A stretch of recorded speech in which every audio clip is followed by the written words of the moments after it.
All right, what's going on, everybody? So this weekend we got Deontay Wilder versus Dereck Chisora. Now, this is a big opportunity for Misfits to host this type of event. So what I'm going to be doing is predicting the main event, Amir Anderson's fight, and Viddal Riley's fight, and just giving my prediction and breakdown to them. And obviously, I'll be reacting and posting my instant reaction to the whole card, but I'm only predicting to the names that are already established on Misfits and obviously the main event. But why don't we start with the main event? So that's what you guys most likely clicked on the video for. Deontay Wilder versus Dereck Chisora. Now, I'm sure you guys have seen Deontay Wilder on this press tour leading up to this fight has been tweaking out basically every single interview and going on rants, which I reacted to in a previous video. The man cheated. He's the biggest cheater in boxing history. If you look him up, you will see it. And if I'm lying, then please tell him to sue me for defamation of character so I can have the proof. And I want that. I can't wait on it, because being a black man with dark skin is harder to believe me than to believe a white man. And then that first fight, the referee, that's white supremacy. What he did, you know what he said? And he also mentioned recently on Piers Morgan that he was like getting conspirated against, that they were trying to implement his child into a woman without his consent. I don't know how to say it without being in trouble with YouTube. But he basically just explained his lovemaking process to Piers Morgan. You're fighting this week, Deontay. You know that, right? It should be illegal for me to be a year and a half into this YouTube thing and I still trip over my tongue. To be fair, I record early to cater to the UK fan base and the US fan base, but damn, bro. Let's just get it right into this main event before I have a stroke. So, Deontay Wilder versus Dereck Chisora.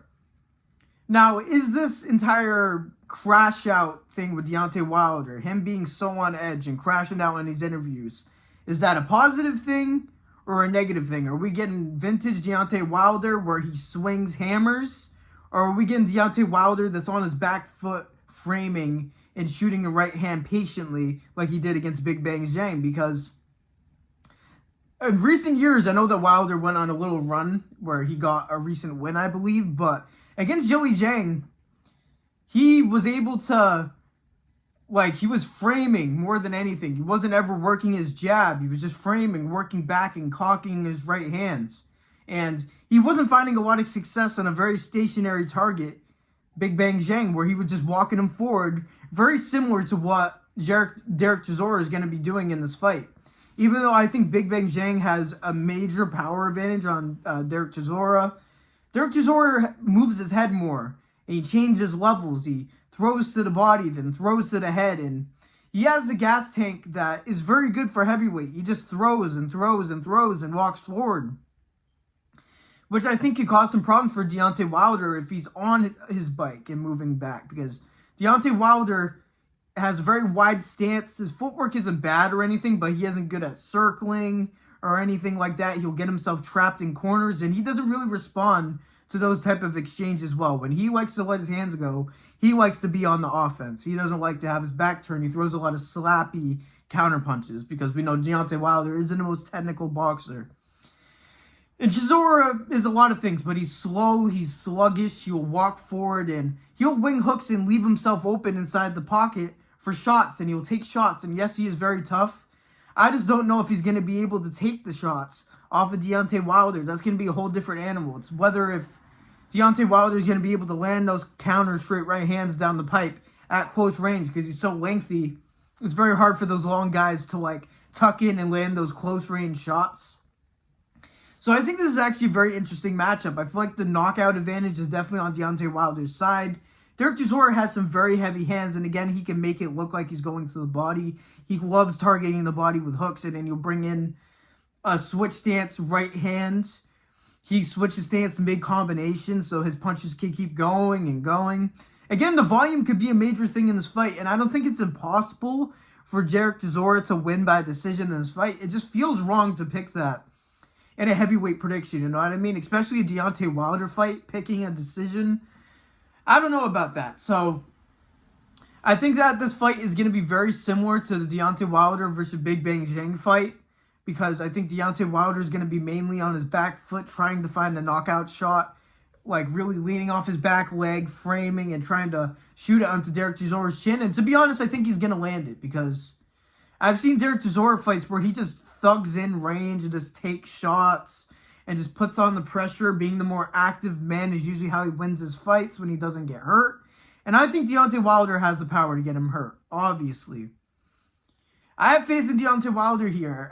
Originally, when I was thinking about this fight, I was like, I just can't pick Wilder, man. He's so timid now, and that's just not how he fights. That's not how Deontay Wilder is supposed to be. And Malik Scott really has made him a patient fighter recently. I think his recent win, he went berserko mode, and maybe the crash outs of Deontay Wilder means he is going to go out berserko mode. And if he does go berserko mode, I think I'm still picking Deontay Wilder because Dereck Chisora is not moving great backwards. He loves moving forward, and Deontay Wilder, at least the last couple of years, has been working on that with Malik Scott. So I got Deontay Wilder in this fight. I think he'll knock out Dereck Chisora like round 4, 5. I think he'll struggle to find the shot early. Maybe it's an early knockout for Deontay Wilder. That would be crazy, but I think he'll get a little bit of time. I think that Chisora is going to be winging body hooks and try to close in with something. He's going to get clipped with the right hands. And either he gets hurt and dropped, and then Wilder becomes Wilder and throws. That's actually what I think is going to happen. I think Dereck Chisora is going to get hurt, dropped, and then Wilder's going to wing in shots and drop Dereck Chisora and finish him in rounds 5 or 6. So, yeah, I got Deontay Wilder in this fight. Let me know if you guys disagree in the comments down below. Now let's cover the Viddal Riley fight. Then I'll cover Amir Anderson last, if that sounds good. So, Viddal Riley versus Mateusz Masternak. Now, listen, I don't know who it was on Twitter that posted a video of him on the heavy bag, Mateusz Masternak, and I was like, dude, this guy's going to get slimed out, palms up. And most people in the comments agreed with that, but I'm glad I looked into him deeper because I don't think it's going to be that simple because he does not fight the way he was fighting on the heavy bag. Obviously, you also don't protect yourself when you're fighting on the heavy bag, especially when it's a conditioning drill. So that's on me. That was a casual opinion for me. I'm glad that I actually did my research and went into this because I still think that Viddal Riley could get a finish here. Don't get me wrong, but I think it's going to be a little bit more difficult, a little bit harder to set up because Viddal Riley is a very hard hitter. And people have been complaining recently saying he's been a boring fighter, but Viddal Riley's more like a counter shot type of guy. He's more likely to hurt you when you make a mistake. He doesn't like aggressively go at you. He works his jab. He's very technical. He's very sharp. And again, when he goes for the kill shot, it seems to be like a pull counter. It's usually like a counter shot, knockout. Like, he's very slick with it. And it's especially his jab. He can control the fight very well. He's very smart. He has great ring generalship. And Mateusz Masternak is he's very late on his feet. He bounces in and out. He works his jab. And in some ways, that's good defensive footwork. But in other ways, that gets him pushed back into the corners where his opponents can work. And he lost against, I forgot his name. Bellum Smith. He lost to Bellum Smith because he kept getting pushed back. And Bellum Smith started turning the tides around because he kept getting pushed back. And eventually injured the rib of Mateusz Masternak. So, I don't think Masternak has the offensive ability to threaten Viddal Riley. He doesn't really get as active. Again, he's a jab, explode out, explode in type of fighter. He doesn't throw a lot of volume. So, this could be a boring decision for Viddal Riley where he just works Mateusz back with his jab. But I feel like Viddal Riley has to prove a point here. Mateusz also has been fighting for a very long time. He's on the older side. So I think the potential with Viddal Riley is still here for this fight because, again, he still has power. But I do think that Mateusz is going to make it a little bit tricky. But I want to see some oomph out of this performance in Viddal Riley. You know what I'm saying? This is the first time being under the Misfits moniker. It's a great opportunity for him. It's also a great opportunity for Misfits to have these legitimate pros because the only pros that they really had is people that they want to build up, like Amir Anderson and those type of fighters. It's good to have this type of fighter on there, especially with this association with KSI. I think that Viddal Riley is going to be able to bite down on his gum shield and walk forward in this fight. He's going to push back Mateusz, and he's going to work the body. And ultimately, I think that's what's going to happen because I think Mateusz Masternak is weak to the body. And I think that, yeah, he's just going to get pressures. He's going to get pushed back. is going to get pushed back into the corner. I think Viddal Riley is going to be able to find a shot to the body that gets Mateus out of there. So I got Viddal Riley by like a round 8 finish. I think it's going to take him a while. I think he's going to have to work his things up, set things up. I don't think that Mateus is going to get overexerted and leave himself open for a counter shot, even though a counter shot pullback KO from Viddal Riley would be optimal. But I got more so decision or a late finish for Viddal Riley, especially to the body. And we'll see how it goes. We need Viddal Riley to get a knockout and boost his name. I've been preaching to the gods, the boxing gods, that we need Viddal Riley versus Jake Paul. If we're not going to have Jake Paul versus KSI, go a step above KSI and get the guy that taught him how to box. Make your message that way. And if it pisses off KSI enough, maybe he fights you. You know what I mean? But I got Viddal Riley by a round 8 finish. All right, now, the last fight that I'm going to cover is Amir Anderson versus Jordan Dujon. Now, Amir Anderson, can you please leave these journeymen alone, bro? Please, bro, leave him alone. Bro, he's obviously going to slam this guy out. And I've been saying for a while that Amir Anderson should be tested. I understand he's still early in his career. I'm not saying give him a 15-0 guy. You know what I'm saying? Not a 20-0 guy. But maybe like, I don't know, like an 8-3 guy? I don't fucking know. Like 5-2, something? Not 10-6. You know what I'm saying? But I respect it. But I think that Amir Anderson really needs to capitalize on this and get a knockout. And I think that this is actually very catered for him to do that. Because Jordan Dujon is good at a couple things. He has fast hands. And he likes to brawl. And he really only is able to have success against fighters that just show up and move backwards. And lets them work. And Amir Anderson isn't going to let that happen. He has great distance management. He'll step back and counter you. And I really think a pull counter is going to be open in this fight. I think we are due for a nasty pull counter knockout for Amir Anderson. A real stamp victory, because he really needs those. I think they wanted that with Joe Laws, right? And Joe Laws was supposed to be the test fight, even though he's not very good. He's just a very entertaining brawler type fighter.